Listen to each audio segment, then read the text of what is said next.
弟兄姊妹平安，今天是2025年的9月26号。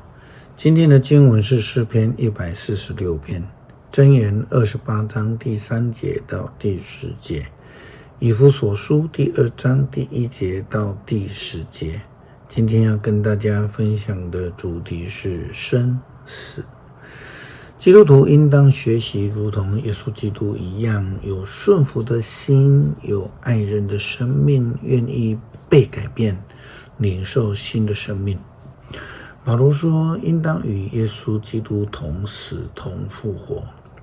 只有这样的一个信仰生命，才能够真正的被改变，离开过去罪恶的生活，活出爱上帝又能够爱人如己的生命。但是那些光是懂得法律，善于争辩，勤于监督别人，却不愿意改变生命的犹太人或是基督徒而言，他们就是活在过去那种属于罪的生命，就是死的生命。箴言28章第3节到第10节提到的情形是蛮特别的。暴君欺压穷人，正像风暴冲的雨冲毁谷物。违背法律的人赞同邪恶，遵守法律的人反对邪恶。邪恶人不晓得什么是正义，寻求上主的人明白事理。贫穷而正直胜过富贵而诡诈。年轻人谨守法律就是聪明，跟好吃懒做的人结交，难免羞辱自己的父亲。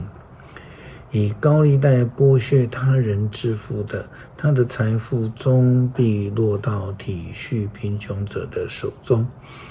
你若不遵守法律，上帝必厌恶你的祷告。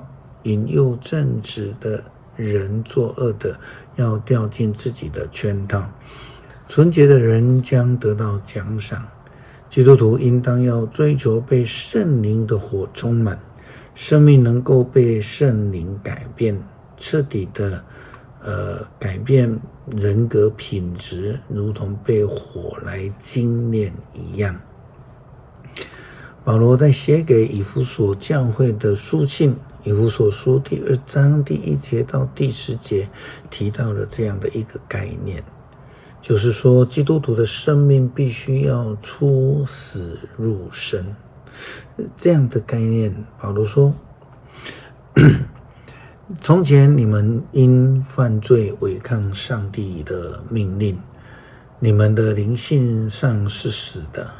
那时候你们随从这个世界邪灵恶属，顺从天界的掌权者，就是管辖着那一些违抗上帝命令的人的邪灵。其实我们每一个人从前都跟他们一样，放纵本性的欲望，听从肉体和意念的思欲，因此我们跟别人没有差别，都注定要受上帝的惩罚。但是上帝有丰盛的怜悯，他对我们的爱浩大无穷。我们的灵性在违命的最终死了的时候，他使我们跟基督一同再复活过来。是他的恩典救了你们的。上帝已经使我们在耶稣基督里的生命里面呢，跟基督一同复活，一同在天上掌权。他这样做是要向世世代代表明他极大的恩典，就是他从基督耶稣向我们显示出来的慈爱。你们是靠上帝的恩典，凭着信心而得救的。这不是出于你们自己的行为，而是上帝的恩赐。既然不是靠行为，你们就没有什么好夸口的。上帝是我们的创造者，他借着基督耶稣改造了我们，要我们行善，这是他早已计划要我们去做的事。如同保罗所说，上帝是我们的创造者，他借着耶稣基督改造了基督徒，要基督徒能够行善，因为这是他早已计划要基督徒去做的事情。诗篇146篇，要赞美上主，我的灵啊，要颂赞上主。我有生之日要赞美他，我们要一生一世歌颂我的上帝。不要依靠世界的首领，不要信赖必朽的人，他救不了你们。他们一死便归尘土，他们的策划当天变成泡影。那得到雅各上帝帮助的多么有福啊！那投靠上主他的上帝的人多么有福啊！上帝创造天地海和其中的万物，他始终持守他的诺言，他为被欺压的人伸张正义，他赐食物给饥饿的人，上主使被囚的人得到自由，使盲人能够看见，他扶起被欺压的人，他爱惜正直的人，他保护寄居的外人，他扶助孤儿寡妇，但要挫败邪恶人的诡计。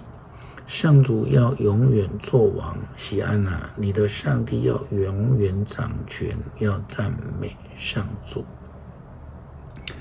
感谢上帝赐下耶稣基督，因着他赐下的救恩，也赏赐圣灵的充满，使我们被圣灵充满之后被改变，离开过去那种罪的死亡，在基督里来复活，活出爱来见证主。这样祷告，奉主耶稣基督圣名求，阿们。